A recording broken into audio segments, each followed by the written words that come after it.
तो बच्चों आज हम आ गए हैं इलेक्ट्रिसिटी चैप्टर का लेक्चर नंबर 6 लेके, जिसमें कि हम लोग फर्दर आगे के टॉपिक्स को डिस्कस करेंगे और कोशिश करेंगे कि थ्योरेटिकली इस चैप्टर को यहाँ पे हम लोग खत्म कर दें, ताकि हमारे जो आगे के लेक्चर्स होंगे उसमें हम न्यूमेरिकल्स को डिस्कस करें। ठीक है, तो बच्चों चलते हैं हमारे टॉपिक की तरफ।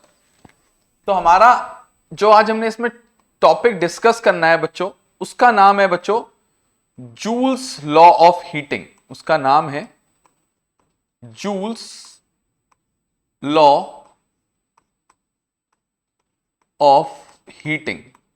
इसको कुछ लोग हीटिंग इफेक्ट ऑफ करंट नाम से भी जाना जाते हैं। कुछ लोग इसको हीटिंग इफेक्ट ऑफ करंट नाम से भी जानते हैं। मैं ऐसा लिख देता हूं, हीटिंग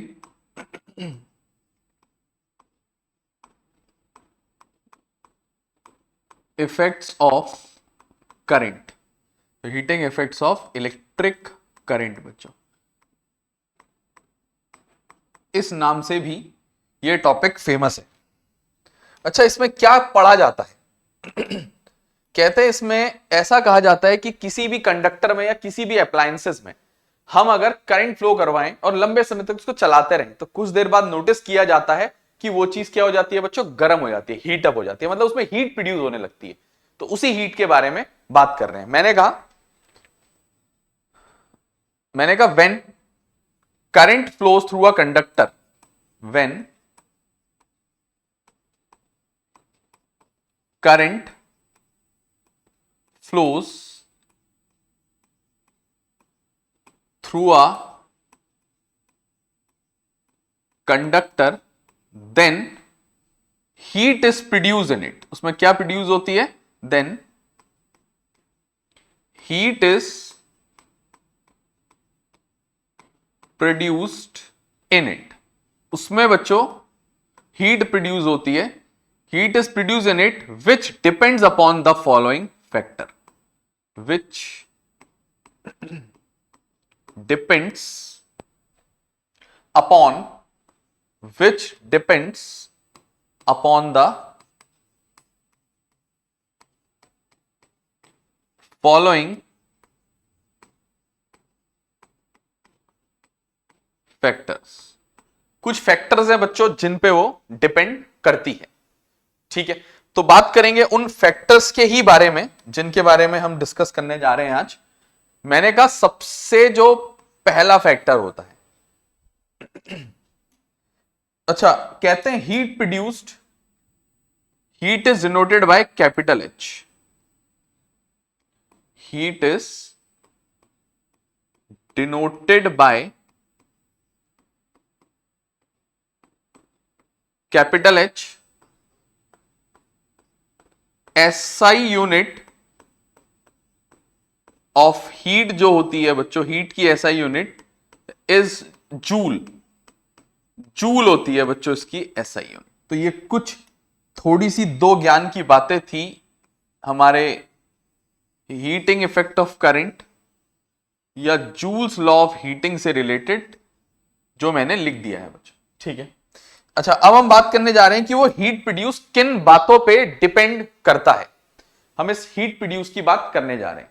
मैंने कहा हीट प्रोड्यूस किन बातों पे डिपेंड करता है? मैंने कहा हीट प्रोड्यूस डिपेंड करता है करंट पे। जितना ज्यादा करंट जिस कंडक्टर से फ्लो करेगा उतना ज्यादा उसमें हीट प्रोड्यूस होगी, मतलब डायरेक्टली प्रोपोर्शनल टू हीट। बस यहां फर्क है बच्चों, हीट के स्क्वायर टाइम्स, सॉरी करंट के स्क्वायर टाइम्स हीट डिपेंड करती है। मतलब अगर किसी कंडक्टर से करंट फ्लो कर रहा है और तुमने करंट दुगना कर दिया तो हीट 4 गुना बढ़ जाएगी बच्चों। करंट 4 गुना कर दिया तो हीट 16 गुना ज्यादा बनेगी बच्चों, 16 गुना। तो स्क्वायर टाइम्स, तो डायरेक्टली प्रोपोर्शनल डायरेक्टली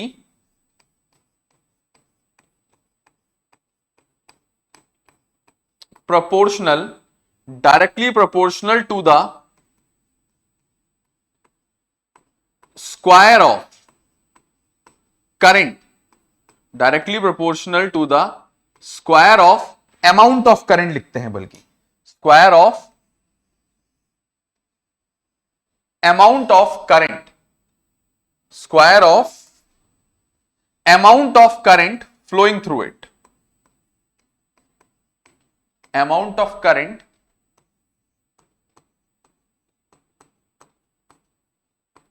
फ्लोइंग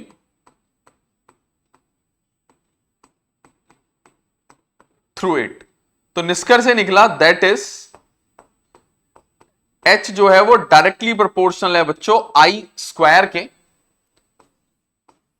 और दूसरी चीज बच्चों कहते हैं हीट जो होता है वो रेजिस्टेंस के भी डायरेक्टली प्रोपोर्शनल। किसी चीज की जितनी ज्यादा रेजिस्टेंस वो उतना करंट को रोकेगा तो वो करंट रुक के हीट प्रोड्यूस करेगा बच्चों उस जगह पे, तो हीट ज्यादा बनेगी ऐसे केस में। तो directly proportional to the resistance of the conductor,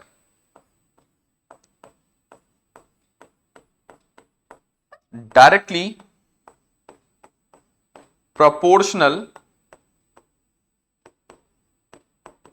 to the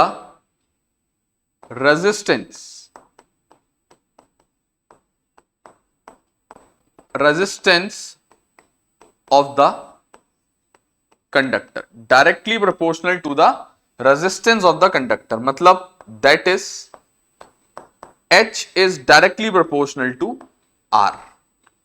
ठीक है, ये मेरा दूसरा फैक्टर है जिस पे डिपेंड करता है। तीसरा फैक्टर बच्चों, मैंने कहा मैंने कोई चीज ऑन करी, एकदम से वो गर्म नहीं होती इतनी जल्दी, कोई भी अप्लायंस हो वो धीरे धीरे समय के साथ गर्म होती है। तो जितनी देर के लिए उससे करंट फ्लो करेगा उतनी ज्यादा वो गर्म होती जाएगी। तो टाइम के डायरेक्टली प्रोपोर्शनल, जितना ज्यादा टाइम दोगे उतना ज्यादा वो हीट होगी। बात समझ गए? तो टाइम के डायरेक्टली प्रोपोर्शनल। तो लिख देते हैं बच्चों, डायरेक्टली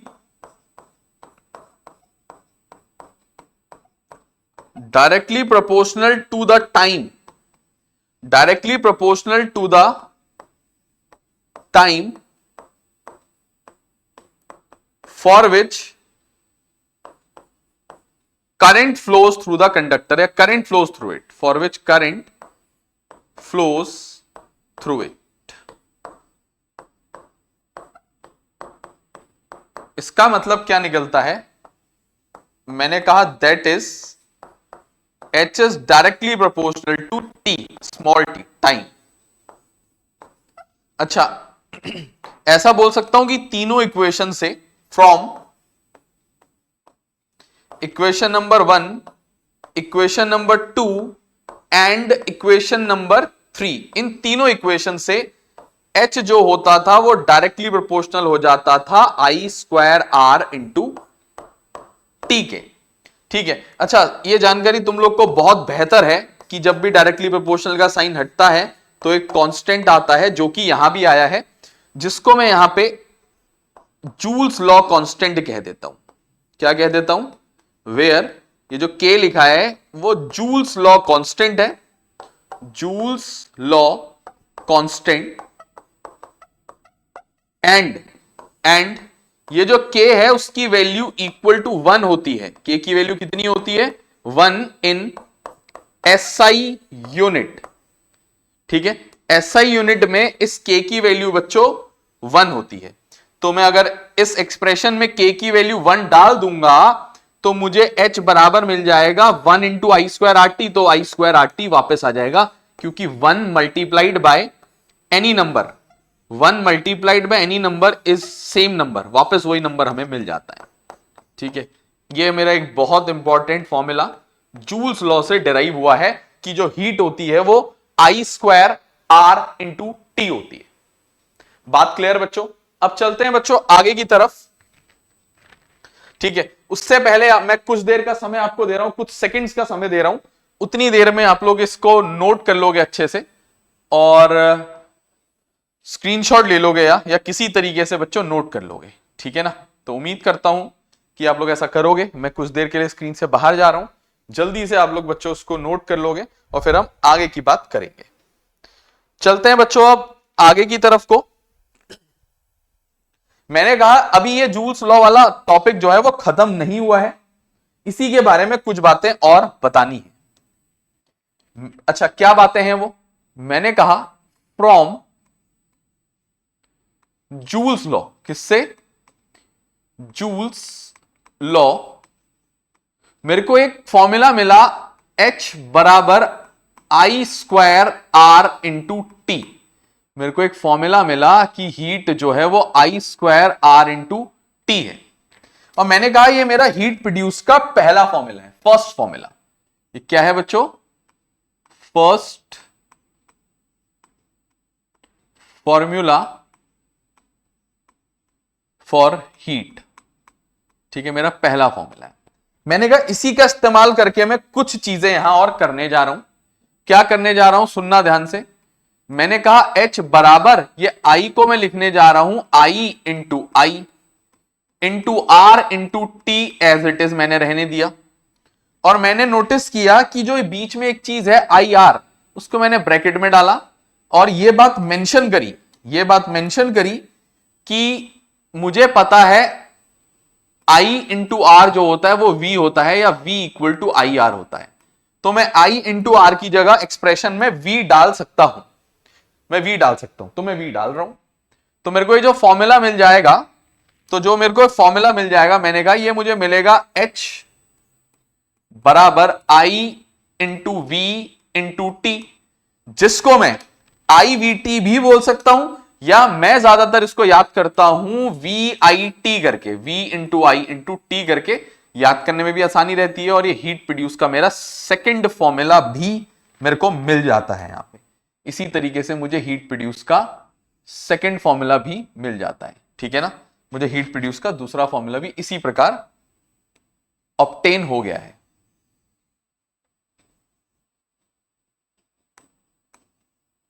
ठीक है, इसको मैं बोल दूंगा second formula for heat produced. Tension मत लो बाकी चीजों की, तो मैं बाकी सब सही कर दूंगा। ये मेरा है सेकंड फॉर्मूला। क्या है बच्चों? ये मेरा है सेकंड फॉर्मूला फॉर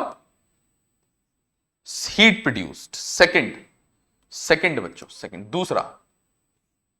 ठीक है, तो ये मेरा सेकंड फॉर्मूला है फॉर हीट, दूसरा फॉर्मूला। अब चलते हैं बच्चों आगे की तरफ। एक इंपॉर्टेंट फॉर्मूला दूसरा भी मिल गया मुझे। अब मैंने कहा इसी फॉर्मूले को मैं फिर से ले रहा हूं, इसी फॉर्मूले को जो मैंने यहां पे निकाला है। मैंने क्या कहा, सिंस H जो है वो V इंटू आई इंटू टी है,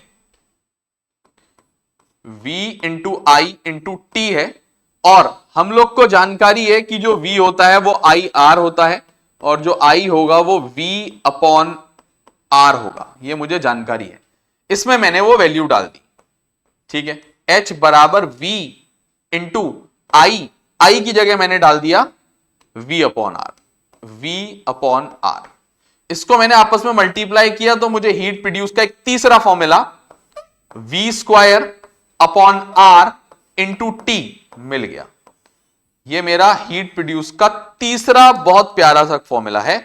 तीसरा फॉर्मूला है बच्चों हीट प्रोड्यूस का, जो मुझे यहां पे मिला है। ठीक है, ये मुझे हीट प्रोड्यूस का एक और फॉर्मूला मिला है। ठीक है, ये मेरा थर्ड फॉर्मूला है, थर्ड। ठीक है, ये मेरा तीसरा फॉर्मूला है बच्चों। ठीक है, थर्ड फॉर्मूला H बराबर V square upon R into T, जिसको तुम लोगों ने याद कर लेना है। तो मुझे ओवरऑल हीट के तीन फॉर्मूले, एक H equal to I square R T, एक H equal to V I T, एक H equal to V square upon R into T मिल गया है। ये मेरा जूल्स लॉ ऑफ हीटिंग जो है टॉपिक, जो है बेसिक टॉपिक खत्म हुआ है। यहां पे ये अभी पूरा नहीं हुआ है। एप्लीकेशन ऑफ जूल्स लॉ नाम की भी एक चीज होती है बच्चों, अभी एप्लीकेशन ऑफ जूल्स लॉ नाम की भी एक चीज हमने करनी है, तो उसी टॉपिक की तरफ हम चल रहे हैं। एप्लीकेशन ऑफ जूल्स लॉ पढ़ेंगे बच्चों। उससे पहले आप लोग इसको नोट करोगे, वीडियो पॉज करोगे, स्क्रीनशॉट ले लोगे। तो बच्चों प्लीज वीडियो पॉज कर लो और स्क्रीनशॉट ले लो। ठीक है, अब चलते हैं बच्चों आगे की तरफ, और अब हम जानेंगे एप्लीकेशन। अब हम जानेंगे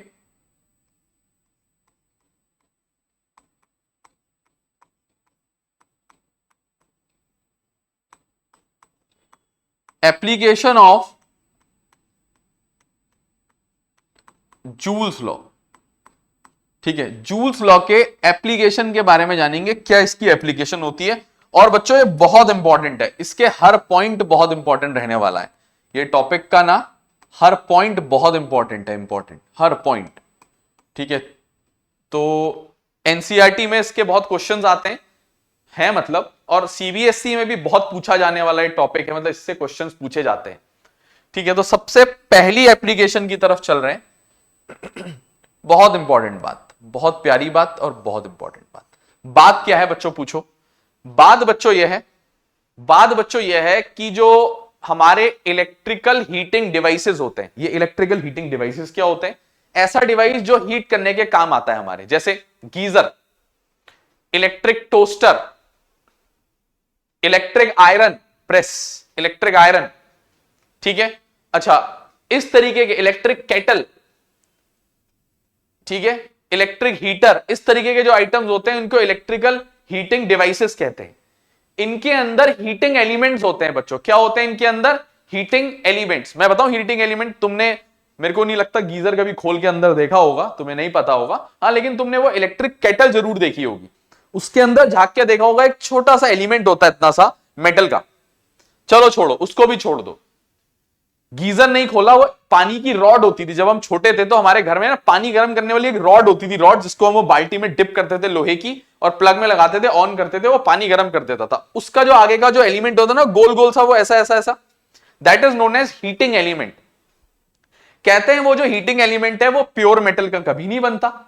मैंने कहा वो हीटिंग एलिमेंट कभी भी किसका कभी नहीं बनता, वो प्योर मेटल का कभी भी नहीं बनाया जाता। वो किसका बनाया जाता है? हमेशा एलॉय का। किसका बनाया जाता है? एलॉय का। क्यों? यही सवाल है। हीटिंग एलिमेंट, हीटिंग डिवाइसेस का एलॉय का क्यों बनता है, प्योर मेटल का क्यों नहीं बनता? तो उसी का आंसर हम यहां जानेंगे। पहले इतना लिख देते हैं जितना अभी मैंने बोला बच्चों। मैंने कहा the heating elements, the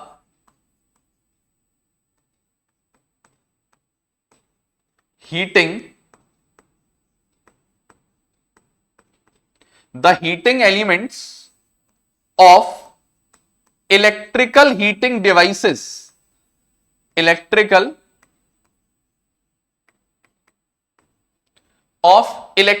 heating devices such as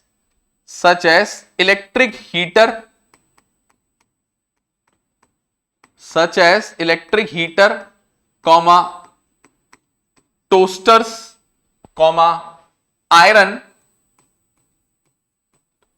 etc. are made up of an alloy, are made up of an alloy, are made up of an alloy rather than a pure metal, because made up of an alloy rather than a pure metal. अच्छा, मैं alloy का नाम भी लिख देता हूं, अभी रुको।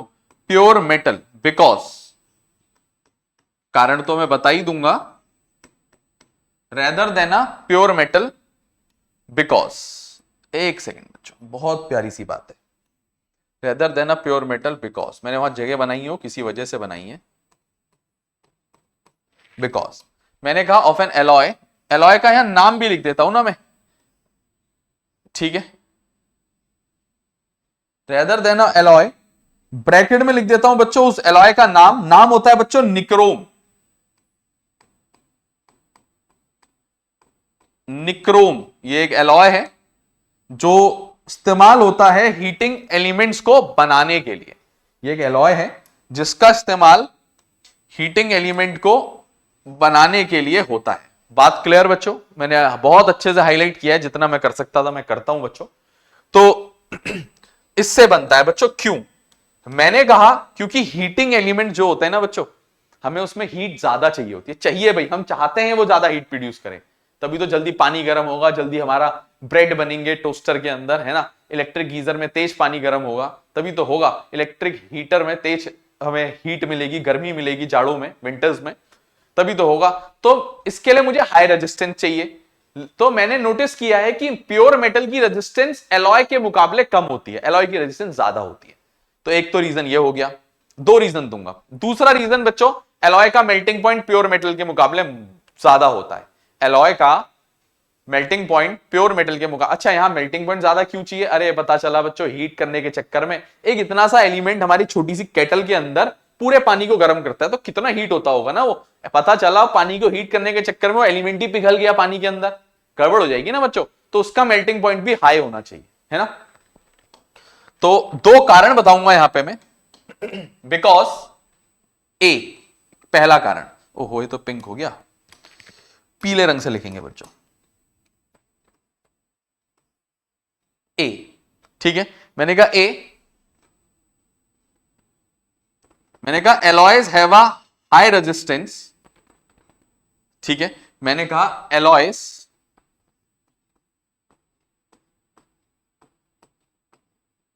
Have a high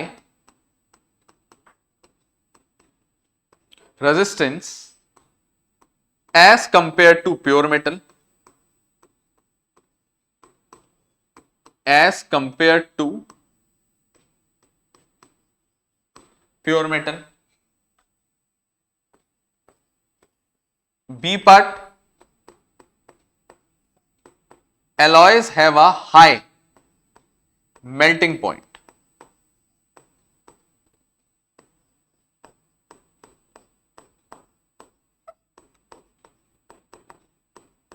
Alloys have a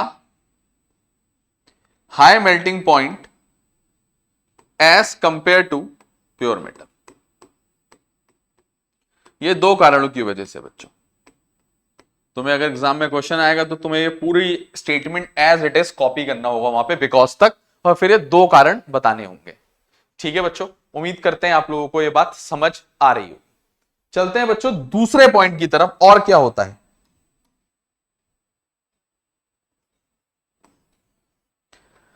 अच्छा, बहुत प्यारी सी बात बच्चों, बहुत प्यारी सी बात बताने जा रहे हैं। मैंने कहा मान लो मेरे पास एक हीटर है, हीटर इलेक्ट्रिक हीटर। मैंने हीटर को लिया और प्लग में लगाया, एक प्लग से एक तार करंट लेके जा रहा है उस हीटर तक, और वही करंट उस हीटर के अंदर जा रहा है जो तार लेके आ रहा है। मैंने क्या नोटिस किया, जो हीटर का जो हीटिंग एलिमेंट है, एक रॉड जैसी होती है बच्चों, जो वो ग्लो करने लगती है, जलने लगती है, होता है ना, रेडिश हो जाती है, वो लाइट भी देती है, हीट भी देती है, वो जो एक हीटर की रॉड होती है आगे से रॉड।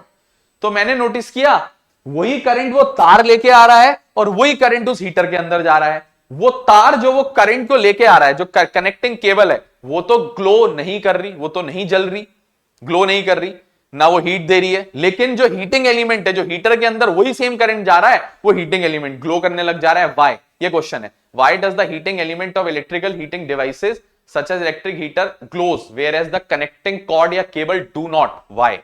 तो आंसर होता है बच्चों, क्योंकि जो कनेक्टिंग केबल है वो कॉपर की बनी है, कॉपर का रेजिस्टेंस लो होता है, तो उसमें negligible amount of heat produce होती है। और जो हीटिंग एलिमेंट है वो एलॉय का बना होता है, जिसका रेजिस्टेंस हाई होता है, जिसमें लार्ज अमाउंट ऑफ हीट बनती है, जिसकी वजह से वो ग्लो करता है। और वो कॉपर की होने के कारण, रेजिस्टेंस कम होने के कारण ग्लो नहीं करती बच्चों, ग्लो नहीं करती।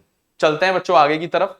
सुनना, मैं लिखता हूं इस बात को, जो मैंने अभी इतनी बड़ी बात बोली उस बात को मैं लिखता हूं। मैंने कहा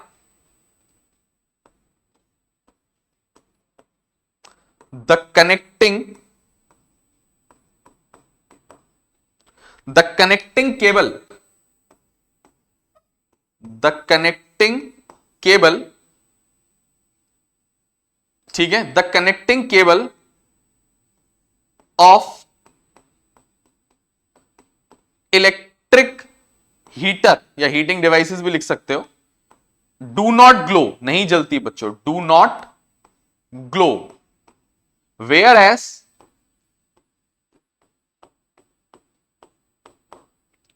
the heating element does, because whereas the heating element does,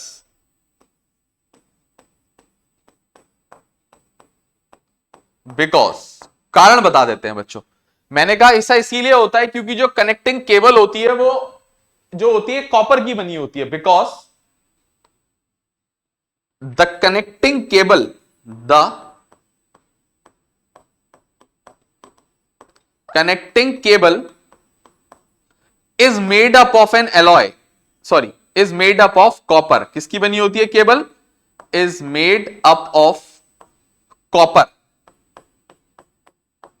जिसको ब्रैकेट में लिख देता हूं pure metal, pure metal, copper की, ठीक है। Is made up of copper having a low resistance, having a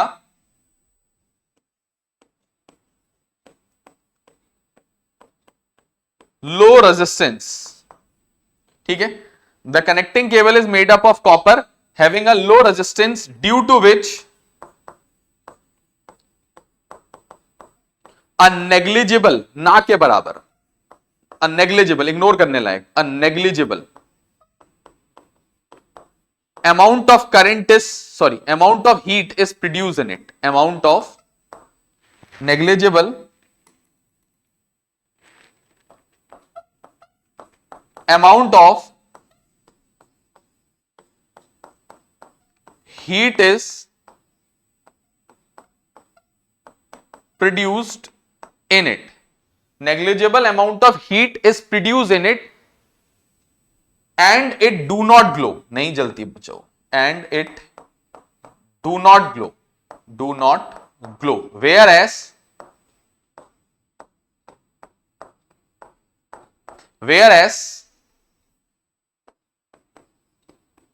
the heating element, जो heating element है बच्चों, whereas the heating element is made up of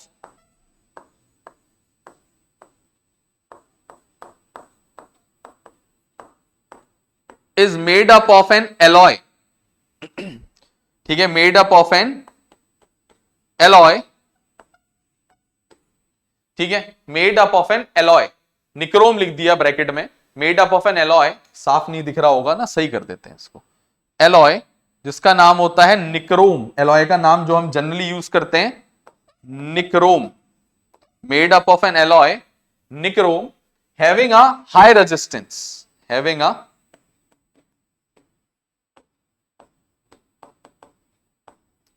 high resistance due to which a large amount of heat is produced in it, large resistance due to which a large amount of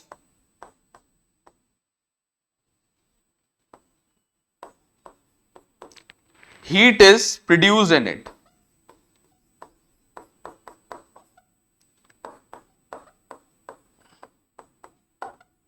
अच्छा, heat is produce in it and it glows, जिसकी वजह से वो glow करने लगता है, and it glows, it glows. देखो हमने अपनी तरफ से मैक्सिमम इस बात को समझाने की कोशिश की है तुम लोगों को, ठीक है ना, हमने अपनी साइड से इसको तुम्हें मैक्सिमम से मैक्सिमम समझा पाए ऐसी कोशिश मैंने की है, ठीक है ना। बाकी तुम लोग समझदार हो, ठीक है, थोड़ी सी हम अपने लायक जगह बनाने की कोशिश करेंगे कि एक पॉइंट और एडजस्ट करें, वैसे तो 2 पॉइंट लिखने होते हैं, कोशिश करेंगे कि किसी तरीके से उसको एडजस्ट करें बच्चों, ठीक है। चलो भाई चलते हैं तीसरे पॉइंट की तरफ, पॉइंट नंबर 3, इलेक्ट्रिक बल्ब देखें बच्चों, इलेक्ट्रिक बल्ब्स, ऐसा कहा जाता है जो इलेक्ट्रिक बल्ब्स होते हैं ना, उनके जो फिलामेंट होते हैं, फिलामेंट वो टंगस्टन के बने होते हैं। क्यों बनते हैं बच्चों टंगस्टन के? सवाल ये आता है, कहते हैं वो टंगस्टन के इसी वजह से बनते हैं क्योंकि टंगस्टन जो है उसका रेजिस्टेंस और मेल्टिंग, टंगस्टन एलॉय नहीं है बच्चों, मेटल है। टंगस्टन जो है क्योंकि उसका रेजिस्टेंस बहुत हाई होता है और उसका मेल्टिंग पॉइंट बहुत हाई होता है। मेल्टिंग पॉइंट के बारे में बताऊं टंगस्टन के, मेरे को ध्यान है, लगभग 3380 डिग्री सेल्सियस पे मेल्ट करता है, 3380, 3380, 3380 डिग्री सेल्सियस पे टंगस्टन मेल्ट करता है बच्चों, इतना ज्यादा मेल्टिंग पॉइंट होता है टंगस्टन का, रेजिस्टेंस भी बहुत हाई होती है, ठीक है। एक और बात, जब एक बल्ब चल रहा होता है, ग्लो कर रहा होता है, तब वो लगभग 2500 डिग्री सेल्सियस की हीट पे होता है, देखो इतनी हीट पे होता है, तो उसका तब भी मेल्टिंग पॉइंट उससे भी ज्यादा है, 3380, 3380। ये याद नहीं रखना, ये ज्ञान हमें था तो हमने ऐसी बोल दिया, ठीक है, हमने बोल दिया आप लोगों को लेकिन ये याद नहीं करना होता, इतनी बातें तुम्हें नहीं याद, जब तुम्हें याद वही करना है जो नोट्स में लिखा दिया गया है, ठीक है, या जो क्वेश्चंस में। तो बच्चों चलते हैं आगे की तरफ को। मैंने कहा टंगस्टन इज यूजुअली एम्प्लॉयड, मतलब यूज होता है, tungsten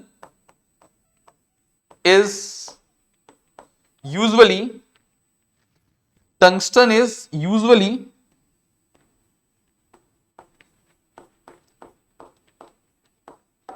employed for making, tungsten is usually employed for making filaments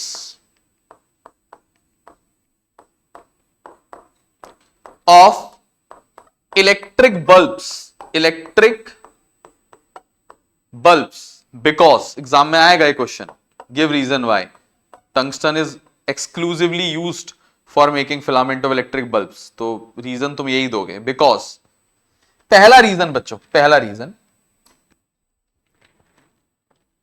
reason because it has a high resistance. क्या होती है उसकी रेजिस्टेंस? High resistance. अच्छा, दूसरा रीजन,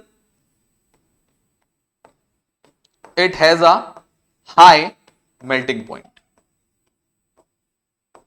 ठीक है, मैं मेल्टिंग पॉइंट लिख नहीं रहा हूं, लेकिन 3380 होता है हाई मेल्टिंग पॉइंट। ठीक है, ये दो कारण थे इसके पीछे। तो ये मेरा एप्लीकेशन ऑफ जूल्स लॉ का तीसरा पॉइंट भी हो गया। एक चौथा पॉइंट भी होता है बच्चों, जिसको हम लिखेंगे अगले पेज पे लिखेंगे, यहां जगह तो हम नहीं क्रिएट कर पाएंगे, अब ये मैक्सिमम हमारा यूज हो चुका है। तो आप लोग एक काम करोगे बच्चों, तब तक इसका स्क्रीनशॉट लोगे, इसको नोट करोगे, पॉज करोगे वीडियो को, और उसके बाद हम फिर आगे की बात करेंगे बच्चों। ठीक है, तो उम्मीद करते हैं आप लोगों ने कर लिया होगा ऐसा। हम थोड़ा यहां से इट लिखना भूले, IT नहीं लगाया है, सॉरी। तो पॉज कर लोगे बच्चों वीडियो को, नोट कर लोगे बच्चों, तो प्लीज पॉज करो वीडियो को और नोट कर लो बच्चों, या स्क्रीनशॉट ले लो। उम्मीद करते हैं कर लिया होगा। चलते हैं बच्चों अब आगे की तरफ, अब चलते हैं बच्चों आगे की तरफ, और एक आखिरी चौथा पॉइंट यहां पे जानेंगे। चौथा पॉइंट क्या होता है, सुनना बच्चों। मैंने कहा क्योंकि जब बल्ब ग्लो कर रहा होता है, लगभग 2200 डिग्री से आसपास के टेम्परेचर पे होता है। कोई चीज इतने डिग्री टेम्परेचर पे है और उस पर आग नहीं लग रही है, ऐसा कैसे हो सकता है बच्चों? कुछ तो प्रिकॉशन लिया गया है, बल्ब के अंदर एयर निकाल दी गई है, बल्ब को अंदर जितनी भी एयर फिल्ड थी ना, उसके अंदर की सारी एयर निकाल दी बच्चों, बल्ब के अंदर की सारी एयर निकाल दी गई बच्चों। उसके बदले उसमें कुछ और गैस भर दी गई। कौन सी गैस? Chemically unreactive gas. कौन सी gas? Argon, nitrogen, mixture of both. Argon और नाइट्रोजन केमिकली अनरिएक्टिव गैसेज हैं, इन दोनों को भर दिया जाता है, या दोनों के मिक्सचर को भर दिया जाता है मिक्स करके, या नाइट्रोजन को भरा जाता है या आर्गन को, या दोनों के मिक्सचर को भर दिया जाता है। उससे कि अंदर ऑक्सीजन नहीं होगी, ऑक्सीजन नहीं होगी तो कंबशन नहीं होगा, जलेगा नहीं। तो कहते हैं in order to prevent the filament,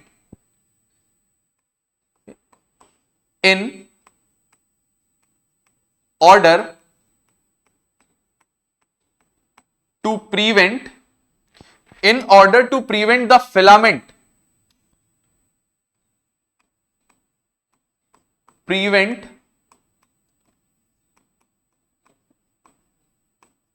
the filament from burning, in order to prevent the filament from burning, in order to prevent the filament from burning, comma, the bulbs are flushed, अंदर भर दी जाती है, are filled लिख देते हैं, चलो, are filled with chemically unreactive gases, are filled with chemically unreactive gases like, chemically unreactive gases like argon, comma, nitrogen, or a mixture of both, or a mixture of both.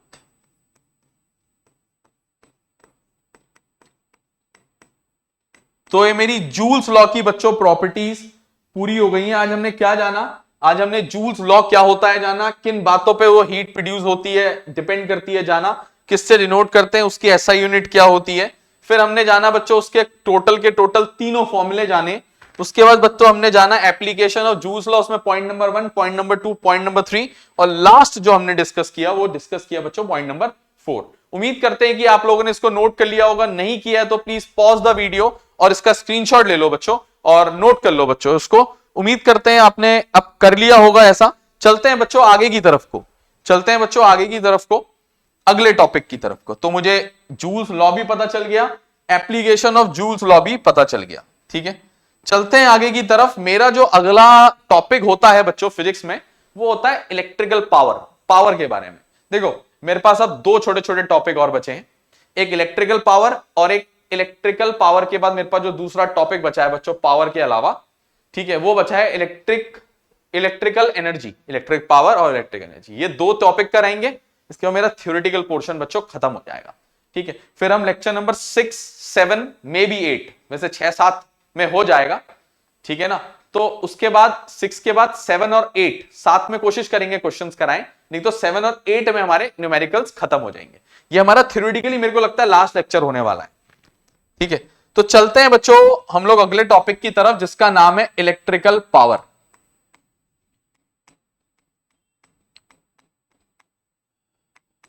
Electrical power क्या होती है बच्चों? ये मैंने कहा electrical power is denoted by P,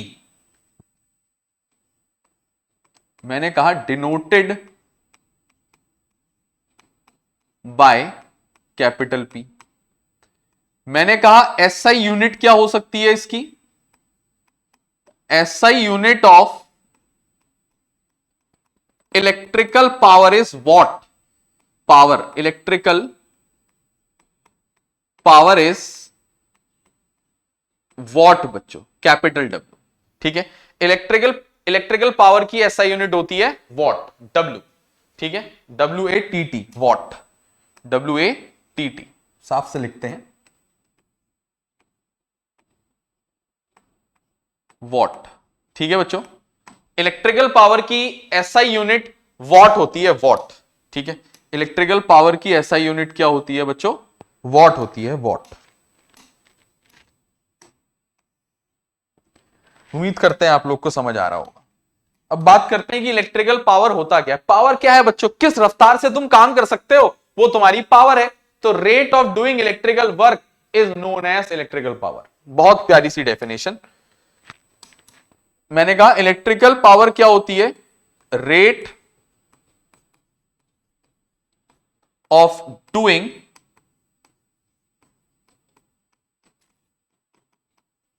electrical work is known as power. Rate of doing electrical work is known as electrical power. छोटी सी बात बच्चों, बहुत छोटी सी बात, ठीक है, इसको कहते हैं पावर, ठीक है। तो इतना हमें निष्कर्ष जरूर निकला कि जो पावर होती है वो work done per unit time होती है, W/T। किस रफ्तार से मैं काम करता हूं, रेट मतलब किसी चीज का टाइम के रिस्पेक्ट में, तो work done per unit time, W/T जो है मेरा पावर का एक सिंपल सा छोटा सा फॉर्मूला आ जाता है बच्चों, ठीक है ना। उम्मीद करते हैं आप लोग को समझ आया हो। एक डेफिनेशन मैंने तुम्हारे सामने ऊपर लिखी हुई है और मैं दूसरी डेफिनेशन भी वहीं पे लिख देता हूं, मैं इसलिए नीचे कर रहा हूं इसको। मैंने कहा या रेट इलेक्ट्रिकल वर्क डन जो होता है, वर्क डन सॉरी पावर जो होता है वो work done per unit time होता है। तो मैंने कहा और मैंने कहा electrical power is also defined as work done per unit time. मैंने कहा electrical power is also defined as work done per unit time, per work done per unit time, ऐसा भी लिखा जा सकता है। ठीक है, मेरे सामने पावर का एक फॉर्मूला है। अच्छा, और मैं पावर के फॉर्मूले बनाना चाह रहा हूं और उससे पहले कुछ बातें लिखना चाह रहा हूं, साइड में लिखूंगा। मैंने कहा वी नो, जो वी होता है वो work done per unit charge होता है। वी क्या होता है?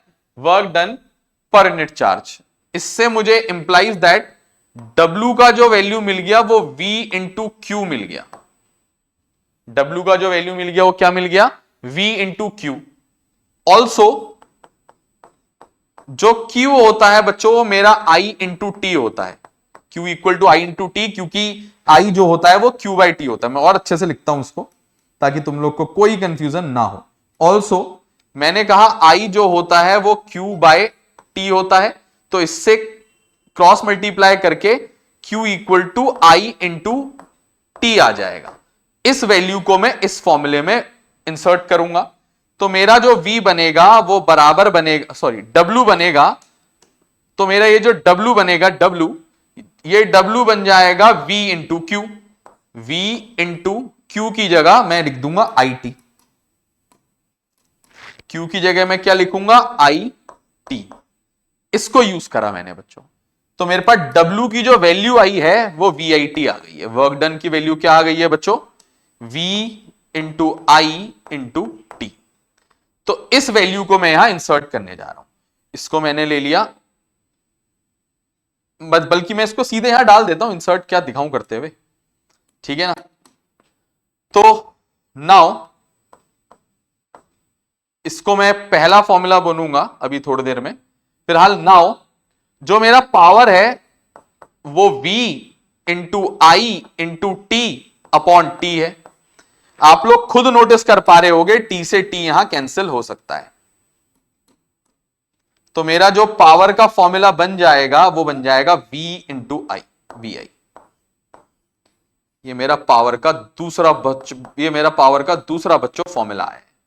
ठीक है, ये मेरा पावर का दूसरा फॉर्मूला आ रखा है। ठीक है, जरूरत इसको इतना मार्क करने की नहीं है, बस तुम्हें पता होना चाहिए पावर का ये फॉर्मूला भी है। अच्छा, जो मैंने ऊपर लिखा हुआ है ये पावर का पहला फॉर्मूला है।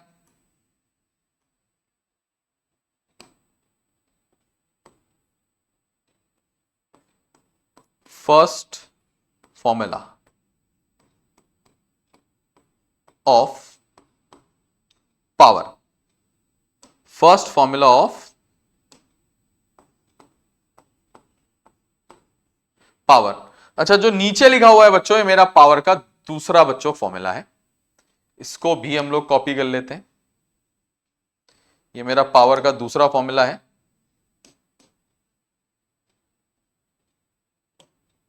ठीक है, ये मेरा सेकंड फॉर्मूला फॉर पावर आ गया है। कैसे आया उसको एक बार दोबारा मैं तुम लोगों को रिवाइज करा सकता हूं। ठीक है, इस चीज की मदद से आया है बच्चों। इस चीज की कैसे? पावर W बाई टी था, W एक ही फॉर्मूले में आया था, V equal to W by Q, उसमें क्रॉस मल्टीप्लाई किया, W की वैल्यू V क्यू, Q की value I equal to Q by T, तो क्यू आई टी इसमें डाला तो ये आ जाएगा V इंटू क्यू की जगह आई टी, तो वी आई टी, W की वैल्यू वी आई टी। ये W की वी आई टी वैल्यू मैंने इधर इंसर्ट कर दी, तो मुझे तब जाके फॉर्मूला मिला। तो मेरे को दूसरा फॉर्मूला मिल गया पावर का। अच्छा, मेरा मन नहीं भरा, मुझे और फॉर्मूला चाहिए पावर का, तो मैंने लिखा बच्चों, ये भी लिखा, मेरे को और पता है तो मैं लिखूंगा ही, मेरे को फॉर्मूला आता है और भी। मैंने क्या कहा? मैंने कहा सिंस P जो है वो V इंटू आई है, और मुझे एक बात की जानकारी है V equal to I R होता है। इस फॉर्मूले का मदद लिया और इस फॉर्मूले को यहां इंसर्ट कर दिया बच्चों, और मुझे जो पावर फिर मिल गया वो मिल गया I इंटू आर इंटू आई। क्योंकि मेरे पास अब दो I आ गए हैं तो मैं उनको I स्क्वायर R लिख सकता हूं, तो मेरा फॉर्मूला पावर का आ जाएगा I into I, I square और R। तो बच्चों ये मेरा पावर का एक और फॉर्मूला आ गया, जिसको मैं कहूंगा पावर का कौन सा फॉर्मूला बच्चों? First, second, third formula. इसको मैं पावर का कौन सा फॉर्मूला कहने वाला हूं? मैं इसको कहने वाला हूं पावर का third formula, third formula for power. ठीक है, पावर का तीसरा फॉर्मूला है। ठीक है, इसको भी मार्क कर देते हैं और नीचे शिफ्ट कर देते हैं। ये मेरा तीसरा फॉर्मूला हो गया है पावर का। अभी भी मेरे पावर के फॉर्मूले खत्म नहीं हुए हैं। पावर का एक फॉर्मूला और होता है बच्चों, ठीक है ना, पावर का एक फॉर्मूला और होता है। थर्ड फॉर्मूले के बाद अभी फोर्थ भी बनाएंगे। ये है मेरा third formula of power. Power के तीन फॉर्मूले मेरे सामने अभी अभी लिख दिए गए हैं। एक P equal to W by T, एक P equal to W by T, ये आपके सामने लिखा हुआ है जो, ठीक है। तो P equal to W by T,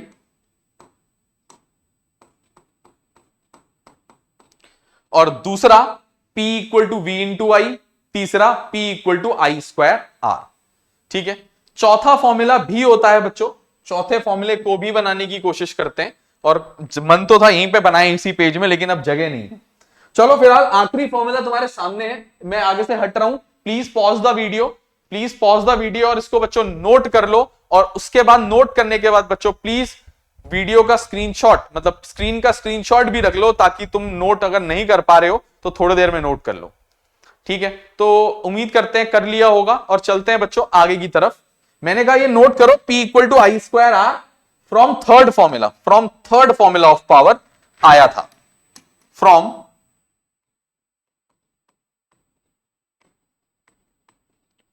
third formula of power. P आ गया था आई स्क्वायर आर। अच्छा, इसमें कुछ चेंजेस और मैं ला रहा हूं, चौथा फॉर्मूला बना रहा हूं। मैंने कहा V equal to I R होता है, तो I equal to V upon R हो जाएगा। इस फॉर्मूले का इस्तेमाल करो और इसको यहां डाल दो। इससे मुझे क्या मिलेगा बच्चों, देख लेते हैं। इससे मुझे मिलेगा P बराबर I की जगह V अपॉन आर और उसका square into R as it is. P I square में I की वैल्यू डाली, उसका square into R as it is. ये हो जाएगा V square upon R square into R as it is. R से आर का स्क्वायर काट दो, आर के स्क्वायर से आर कैंसिल कर दो। क्या बनेगा बच्चों अब ये बनेगा P बराबर V square upon R. Formula number 4 for power, ठीक है। Fourth formula of power. Power के टोटल हमारे पास 4 फॉर्मूले आए बच्चों, तुम्हारे सामने है, जो कि मैंने तुम्हारे सामने, मैंने ना कोई फॉर्मूला डायरेक्ट लिखा है ना कुछ करा है, मैंने सब एक एक करके निकाल के दिखाए हैं। मैंने कहा ये 1 2 3 और ये 4 पावर के 4 फॉर्मूले हैं। एक बार रफ में साइड में मैं चारों फॉर्मूले लिख देता हूं पावर के। मैंने कहा एक पावर का जो पहला फॉर्मूला आया था वो work done per unit time W/T आया था। पावर का जो दूसरा फॉर्मूला आया था बच्चों, ठीक है, पावर का जो फॉर्मूला दूसरा आया था वो V इंटू आई आया था। पावर का जो तीसरा फॉर्मूला आया था बच्चों वो आई स्क्वायर आर आया था। और पावर का जो अभी जस्ट चौथा फॉर्मूला आया है बच्चों, V स्क्वायर अपॉन आर आया है। ये है बच्चों मेरे पावर के ऑल द 4 फॉर्मूलाज। मेरे पावर के चारों फॉर्मूले एक ही जगह पे, एक ही स्क्रीन पे मैंने लिख भी दिए हैं बच्चों। तो ये पावर के मेरे 4 फॉर्मूले हैं जो तुम लोगों ने बच्चों याद करने हैं। किस तरीके से याद करो तुम्हारा वो है, ठीक है। चारों फॉर्मूले तुमने लेकिन बच्चों कैसे भी याद करने हैं, बल्कि मैंने डेरिवेशन किया है, ऑल्दो मैंने कुछ भी चीज डायरेक्ट नहीं लिखी है। तो तुम इसको नोट करोगे और किसी तरीके से बच्चों उसको याद करोगे, ठीक है। तो ये मेरा टॉपिक जो बच्चों इलेक्ट्रिकल पावर है वो यहां पे खत्म होता है। टॉपिक बच्चों थ्योरेटिकली, न्यूमेरिकल्स एक भी नहीं कराए मैंने अभी। हमने बोला थ्योरी निपटाने दो, आखिरी वीडियो है थ्योरी की, बस ये थ्योरी का इसके बाद एक लास्ट टॉपिक है, वो निपट जाता है तो सब निपट जाता है, चैप्टर ही निपट जाता है बच्चों। न्यूमेरिकल्स ही न्यूमेरिकल्स, एक 2 लेक्चर 3 लेक्चर जितने जरूरत होगी उतने बना दूंगा मैं, कोई दिक्कत नहीं। तो प्लीज वीडियो को पॉज करो और इसको भी बच्चों नोट कर लो बच्चों, ठीक है। कोशिश करोगे बच्चों उसको भी जल्दी से नोट कर लो। उम्मीद करते हैं ऐसा आप लोगों ने कर लिया होगा। और चलते हैं बच्चों आगे की तरफ। अब बारी आती है बच्चों इलेक्ट्रिकल एनर्जी की। इलेक्ट्रिकल एनर्जी, ठीक है, चैप्टर का लास्ट टॉपिक है इलेक्ट्रिकल एनर्जी बच्चों। मैंने कहा इलेक्ट्रिकल एनर्जी को डिनोट किया जाता है ई से। मैंने कहा डिनोटेड बाय कैपिटल ई। ठीक है, अभी सिर्फ डिनोट किससे किया जाता है वो लिखा है बच्चों, और कुछ नहीं। ठीक है, चलते हैं बच्चों आगे की तरफ। मैंने कहा एनर्जी होती क्या है, पावर था वर्क डन की रफ्तार। एनर्जी क्या है, मेरे अंदर कितनी एनर्जी है, जितना मैं काम कर सकता हूं ना बच्चों, देर तक, जितने समय तक, वो मेरी एनर्जी है। एनर्जी होता है बच्चों जिस रफ्तार से तुम काम करते हो और जितनी देर के लिए तुम काम करते हो, वो तुम्हारी एनर्जी होती है। उसको कहते हैं power into time, power multiplied by time. ये होता है बच्चों एनर्जी। एनर्जी क्या होता है, total amount of work done. ध्यान से सुनना,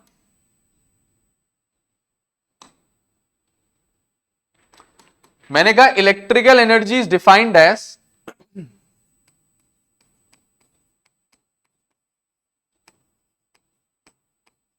electrical energy is defined as the total amount of electrical work done, the total amount of electrical work done, इसको कहते हैं बच्चों हम लोग आम भाषा में एनर्जी। टोटल वर्क डन कैसे आता है बच्चों, एनर्जी जो आएगा वो आएगा किस रफ्तार से तुम काम कर रहे हो, उसको पावर कहते हैं, मल्टीप्लाइड बाय टाइम। यह है एनर्जी का पहला फॉर्मूला, पावर को टाइम से मल्टीप्लाई कर दो। ये फर्स्ट फॉर्मूला है, फर्स्ट फॉर्मूला। अच्छा यार बच्चों क्यों इतना लंबा डिराइव करना है ना। First formula of energy, first formula of energy. ध्यान से सुनो, क्या अभी हमने पावर के फॉर्मूले डिराइव किए, उन सारे पावर के फॉर्मूलों को अगर मैं टाइम से मल्टीप्लाई कर दूं तो मुझे एनर्जी मिल जाएगी नहीं मिल जाएगी। मैं पावर के तमाम फॉर्मूलों को, तमाम से तमाम फॉर्मूलों को टाइम से मल्टीप्लाई कर दूं तो मेरे को एनर्जी मिल जाएगी। तो इसको भी, इसको भी, इसको भी, इसको भी, सबको टाइम से मल्टीप्लाई करूंगा। एक तो मेरे पास फॉर्मूला है ही पहले से, एक तो मेरे पास फॉर्मूला पहले से मौजूद है। ठीक है, मैं कह रहा हूं ना, वी नो पावर जो होता था वी आई होता था, तो एनर्जी जो हो जाएगा बराबर पावर इंटू टाइम। तो V इंटू आई, इसको T से मल्टीप्लाई कर दो ना, VIT। एनर्जी जो हो जाएगा वो क्या हो जाएगा, VIT हो जाएगा। यह है सेकंड फॉर्मूला, यह है सेकंड, यह है बच्चों सेकंड फॉर्मूला फॉर एनर्जी, यह है बच्चों सेकंड फॉर्मूला ऑफ एनर्जी। अच्छा और क्या बच्चों, और क्या, सुनो बात को। तुम लोग कह रहे होगे सर आपने पहला वाला नहीं लिया, छोड़ दो उसको, उसके बारे में कुछ इंपॉर्टेंट बात बतानी है। ये ले लिया V I into T, I square R into T, तो लिख देते हैं ये भी। मैंने कहा ऑल्सो पावर जो होता है वो आई स्क्वायर आर होता है, तो एनर्जी बराबर हो जाएगा, इसको टाइम से मल्टीप्लाई कर दो, आई स्क्वायर आर इंटू टी। इसको किससे मल्टीप्लाई कर दो बच्चों, टाइम से मल्टीप्लाई कर दो। यह है मेरा थर्ड फॉर्मूला। कौन सा फॉर्मूला, थर्ड फॉर्मूला मेरे को मिला। ठीक है, थर्ड फॉर्मूला ऑफ एनर्जी, मेरे को थर्ड फॉर्मूला ऑफ एनर्जी मिला, मैंने वो लिख दिया। उसके बाद मेरे पास एक और फॉर्मूला था, वी स्क्वायर अपॉन आर, इसको भी टाइम से मल्टीप्लाई कर दूंगा, पावर आ जाएगा। ऑल्सो फिर से लिख दो, फिर से लिख दो, क्या क्या दिक्कत है।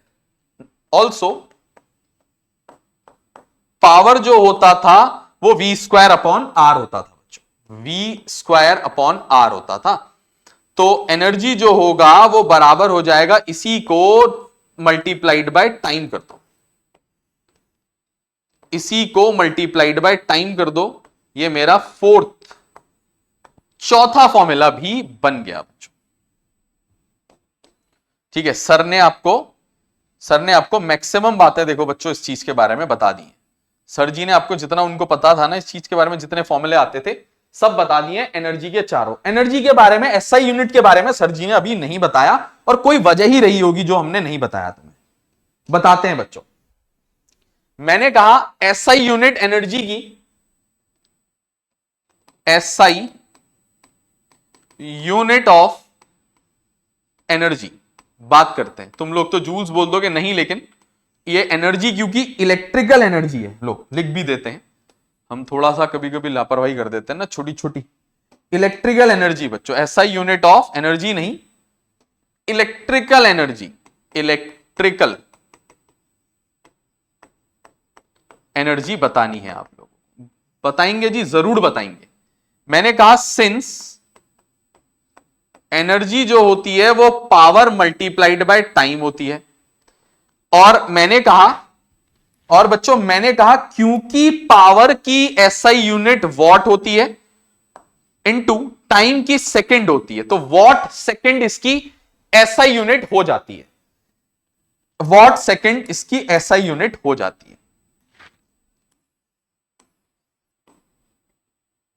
ठीक है, इसकी एसआई यूनिट क्या हो जाती है बच्चों? What second. तो मैंने कहा एसआई यूनिट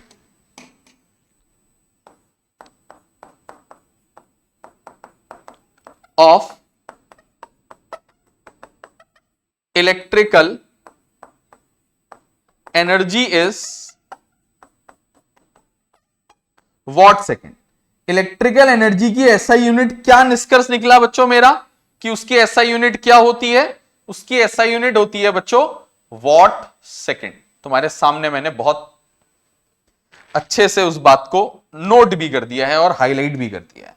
ठीक है, इसकी एसआई यूनिट के बारे में भी तुम लोग को बता दिया गया, और इसके बारे में बात करते हैं। मैंने कहा एक यूनिट और होती है बच्चों, उसकी एनर्जी जो है ना, इलेक्ट्रिकल एनर्जी घर घर जाके बेची जाती है। तुम्हारे घर में बिजली आ रही है, तुम पैसा दे रहे हो, किस चीज का दे रहे हो? एनर्जी यूज करने का। तुम बिजली विभाग, यूपीसीएल या जो भी तुम्हारा स्टेट बोर्ड है, या भी जो भी तुम्हारा ऑपरेटर है जिससे तुमने बिजली खरीदे, मे बी रिलायंस हो सकता है, कोई भी हो सकता है, तो बच्चों वो जिससे तुम बिजली खरीदे उसको किस चीज का पैसा दे रहे हो? एनर्जी यूज करने का।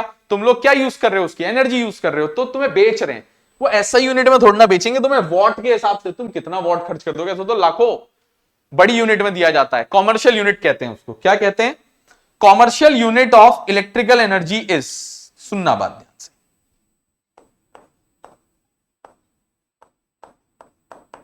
Commercial unit of electrical energy is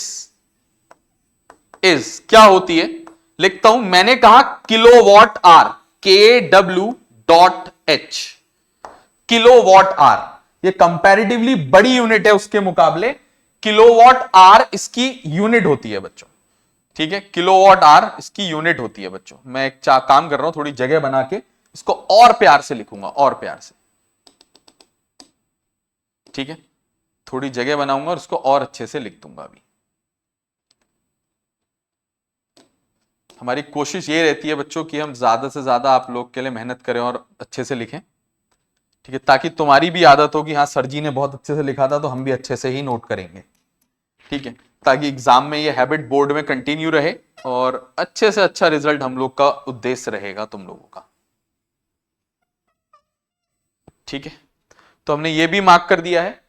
अच्छा, एक दिक्कत और थी, तुमने नोटिस किया होगा मैंने ये वाला फॉर्मूला नहीं लिया। अच्छा, तुम लोगों ने एक और बात नोटिस की या नहीं की मुझे नहीं पता, लेकिन मैंने एक बात जरूर नोटिस करी। मेरे जो ये एनर्जी के सारे फॉर्मूले हैं ना, ये सबके सब फॉर्मूले मेरे, ये सबके सब फॉर्मूले मेरे जूल्स लॉ में भी आए थे। x equal to I square R T, V I T V square upon R into T. ठीक है, ये सब फॉर्मूले वी आई टी है ना, आई स्क्वायर आर टी, सब यहां भी आए थे बच्चों, सब यहां भी आए थे। और हीट प्रोड्यूस वाले ही फॉर्मूले, हीट प्रोड्यूस वाले ही फॉर्मूले मेरे वापस इलेक्ट्रिकल एनर्जी में भी आ गए। देखो ऐसा कैसे हुआ उसकी बात करते हैं। ठीक है, उद्देश्य, आखिरी चीज यही हमारा बात करने का उद्देश्य है बच्चों। ठीक है, अच्छा हाँ, हमने तुम्हें समय नहीं दिया शायद इसको नोट करने का, तो please pause the video, please pause the video, और बच्चों इसको अच्छे से आप लोग प्यार से नोट कर लो। ठीक है, ताकि हम अब आगे की बात कर पाए। ठीक है, उम्मीद करते हैं कि आप लोगों ने कर लिया होगा। तो बच्चों आ जाते हैं और आखिरी बात पे आ जाते हैं। ये पहला वाला फॉर्मूला पावर का, उस पे आ रहे हैं।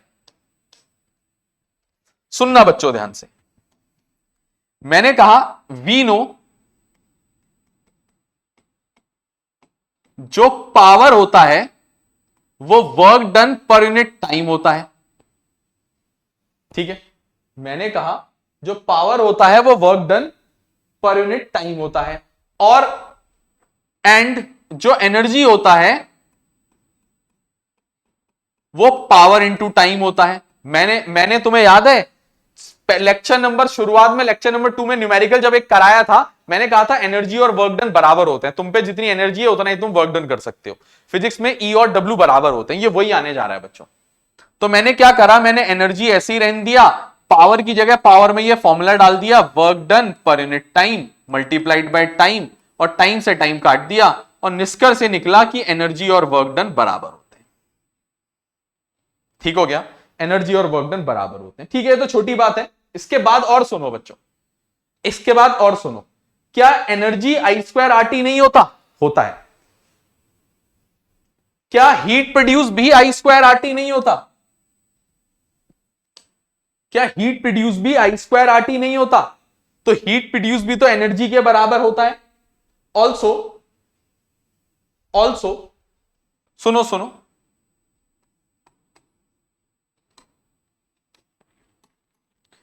ऑल्सो मैंने क्या कहा, हीट प्रोड्यूस जो है वो I²RT होता है। कहां से? फ्रॉम जूल्स लॉ से, फ्रॉम जूल्स लॉ। वैसे तो एनर्जी का भी ये फॉर्मूला होता है, लेकिन मैं फिलहाल इसको वापस यहां लेके आता हूं एनर्जी पे, पावर इंटू टाइम पे। इसको मैं लिख दूंगा I into R into T।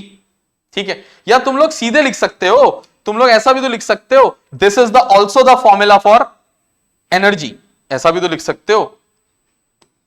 This is, क्यों उतना लंबा डिराइव करना है, this is also a formula for energy, मतलब एनर्जी का भी फॉर्मूला यही होता है। तो निष्कर्ष ये निकलता है यहां से, इस बात से,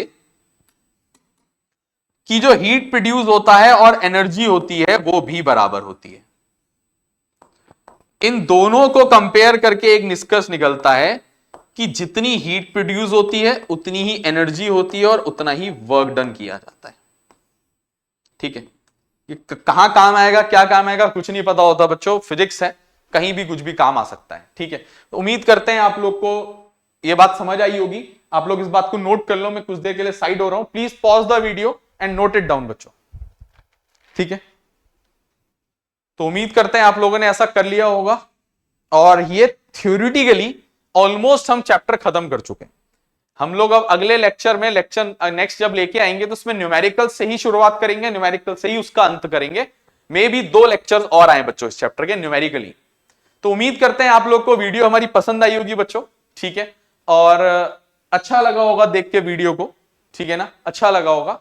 और अगर पसंद आई बच्चों, अगर लगा कि हम शेयर करने लायक व्यक्ति हैं, तो प्लीज बच्चों अपने फ्रेंड्स की तरफ को, अपने दोस्तों को, अपने क्लासमेट्स को, अपने कजन्स को जो बाहर रहते हैं, उन लोग को वीडियो शेयर करो, उनसे बोलो कि वीडियो को देखें, पढ़ें अच्छे से, अपने बोर्ड्स की तैयारी करें। जल्दी और चैप्टर्स की भी वीडियो आएंगी, उनको पसंद आए तो वो भी अपने फ्रेंड्स को उसको शेयर करें, ताकि ज्यादा से ज्यादा लोगों तक हम लोग पहुंचे और एक बड़ी फैमिली के रूप में सामने आए। ठीक है, तो उम्मीद करते हैं आप हमारी इतनी मदद तो जरूर करोगे और आपको ये पसंद जरूर आया होगा।